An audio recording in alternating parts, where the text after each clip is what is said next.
Oh boy, we're doing another tech story already. Okay, what's going on this time? Oh, Sony announced that PlayStation 5 will feature limited compatibility with DualShock 4 controllers. Okay, I guess we'll talk about this one.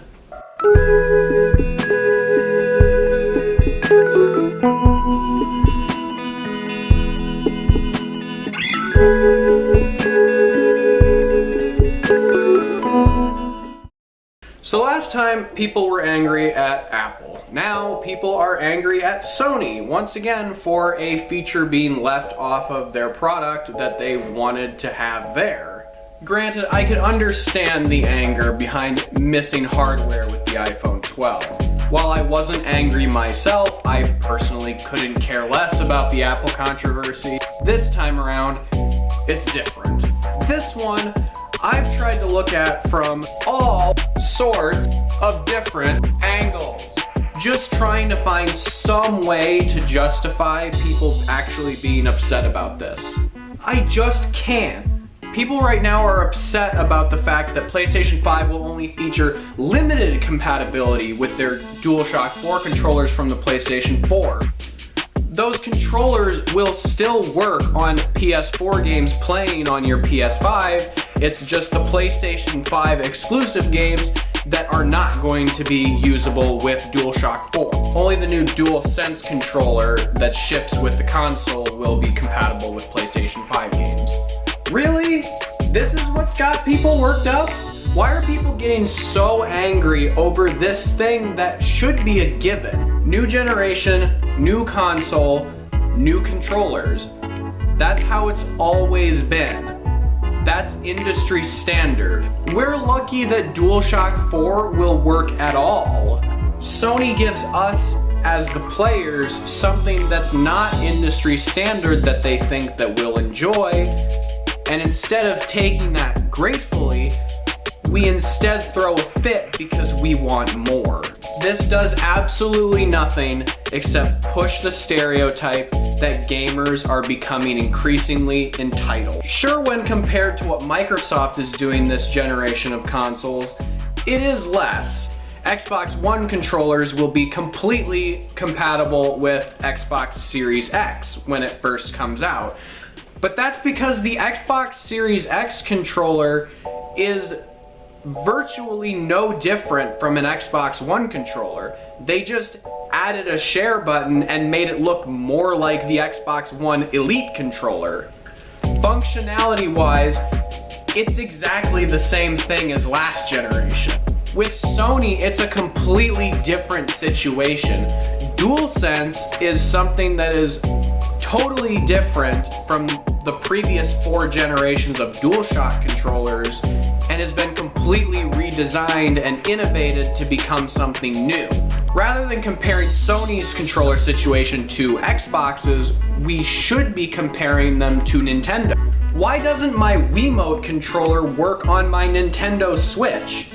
It's because Joy-Cons are something completely different from the Wiimote, just as DualSense will be over DualShock 4. Basically, Xbox will give you convenience, while PlayStation will give you innovation. I don't know what I was doing with the weights just then.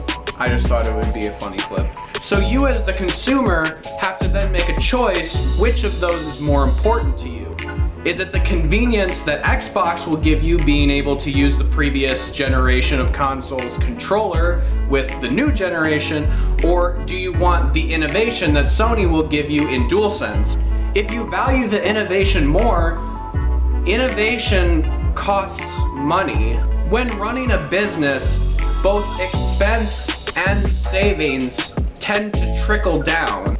Consumers save money when businesses save money. In this specific situation, Microsoft is saving money by only adding basically one new feature and a slight redesign.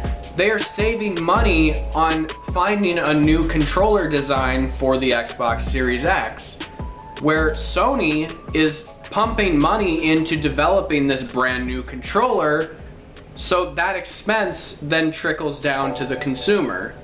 And money always seems to be the driving factor behind any argument that I've heard against this move.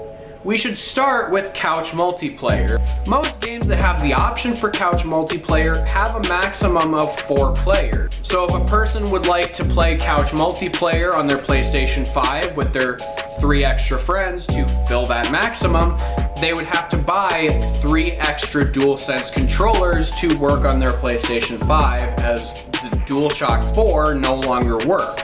So let's come up with a hypothetical situation in which a guy named Randy and his 3 friends just bought the new PlayStation 5 and they're going to play, I don't know, FIFA on it via couch multiplayer, so they need 3 extra DualSense controllers. Should Randy buy the all-digital version of the PlayStation 5, that is a rumored cost of $399. On prices for DualSense, you'll hear anywhere from $60 to $80, so let's just settle in the middle at $70.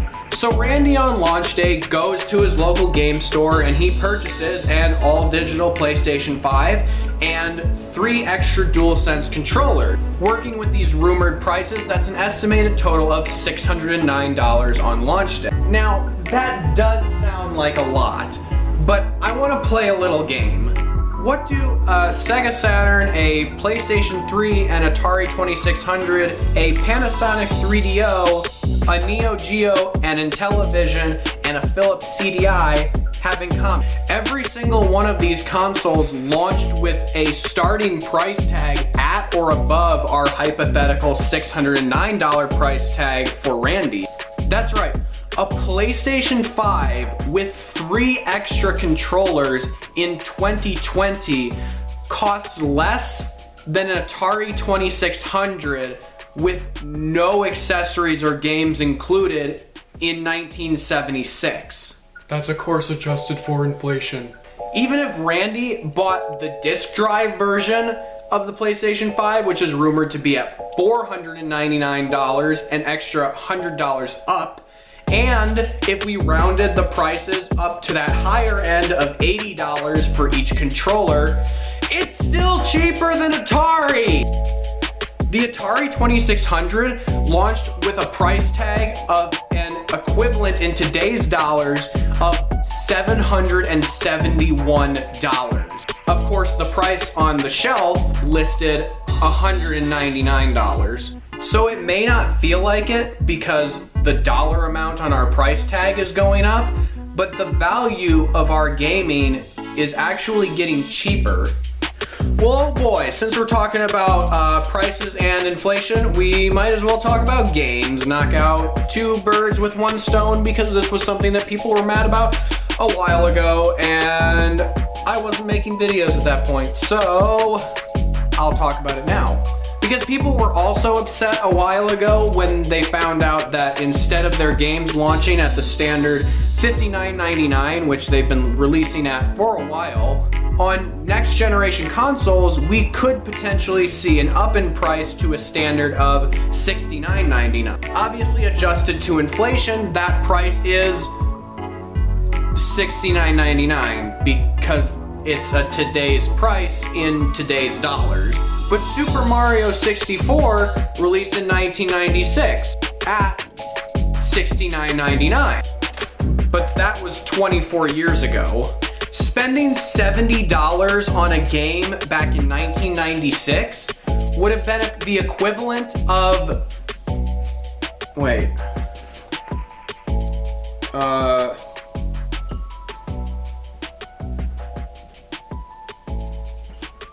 $115! Super Mario 64 releases at a price tag of $115, and Horizon Forbidden West launches at a price of $70, which is not even confirmed yet, and people lose their minds. What? Oh, my friends, it gets worse. Let's go back to our friend, the Atari 2600. Games for the Atari 2600 would launch anywhere from $40 to $60. Do you even want to hear the inflation on that? That's anywhere from $170 to $255 for Pong!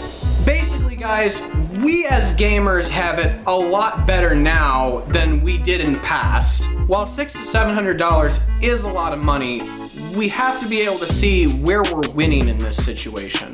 And hopefully guys, I'll see you back for another non-tech related video next week. And with that being said, have a great day.